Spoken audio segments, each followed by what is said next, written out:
Sebetulnya sekarang sudah reda, sudah tidak ada lagi stigma itu, tetap tertutup, tapi mungkin banyak yang tidak mengikuti media. Yang jelas itu muncul dari sebuah LSM yang namanya Setara Institute.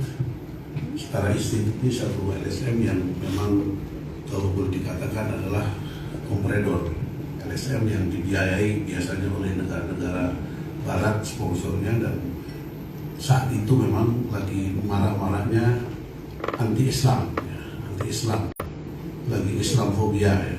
Bahkan lagi marah-marahnya bahwa terorisme itu lagi beredar di mana-mana, seakan-akan perang lawan terorisme, dan terorisme itu adalah hanya stigma untuk orang Islam saja. Selain orang Muslim yang bikin kejahatan bukan teroris, tapi kejahatan biasa, hanya kecil saja yang teroris itu. Sehingga kita sebagai negara ketiga juga terbawa oleh sponsor asing untuk propaganda itu, dan di sini adalah Setara Institute. Sebelumnya Setara Institute sebelum menyampaikan masalah Depok Kota Intoleran itu sebelumnya mengatakan bahwa ada 80 masjid di Depok ini terindikasi pusat terorisme dan radikalisme. Sudah duluan sampaikan. Kita kantor nggak punya bukti.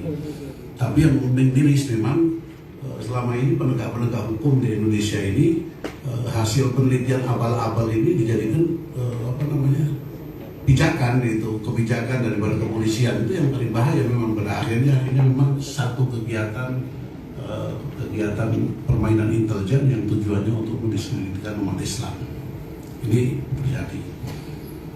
Dan ketika kita kejar berkali-kali, sampai dari Istanbul juga minta supaya FKUB menjawab.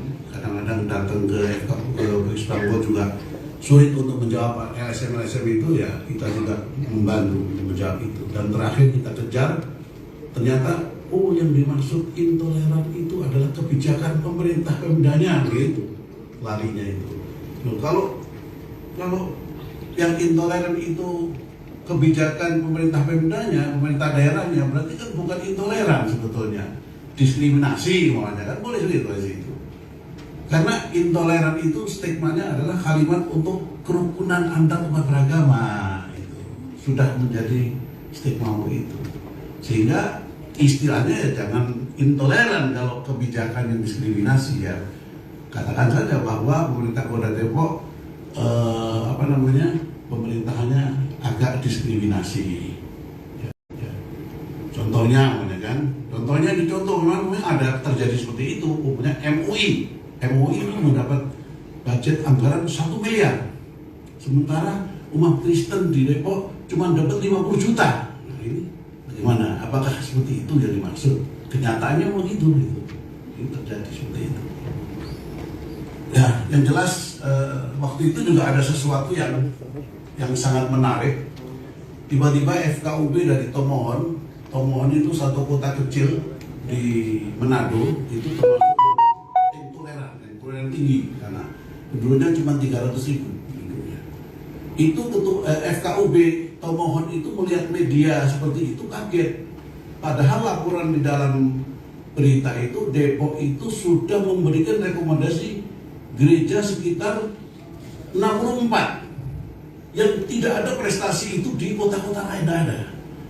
Ya, kok tiba-tiba paling intoleran, makanya tidak di sini tidak tidak jelas itu apa maksudnya itu. Nah, ternyata memang kita kejar yang dimaksud itu adalah bahkan kita ada nakal sedikit. Depok dikatakan kota intoleran se-Indonesia, apakah karena wali kotanya dari PKS dan ketua FKUB dari FPI? Kan gitu kan misalnya. Jangan-jangan itu ketua FKUB-nya orang FPI, wali kotanya orang dari PKS. Akhirnya kan lihat seperti itu akhirnya. Nah, itulah dinamika yang kita hadapi politik Indonesia. Itu saja mungkin dari Kota Tomohon akhirnya memahami bahwa itu tidak benar. Jadi mereka juga di media mengatakan dari umat Kristiani di Tomohon itu mayoritas Kristen, ya kan, di Manado, akhirnya menyampaikan bahwa ini tidak benar, tidak adil, dan itu diklarifikasi.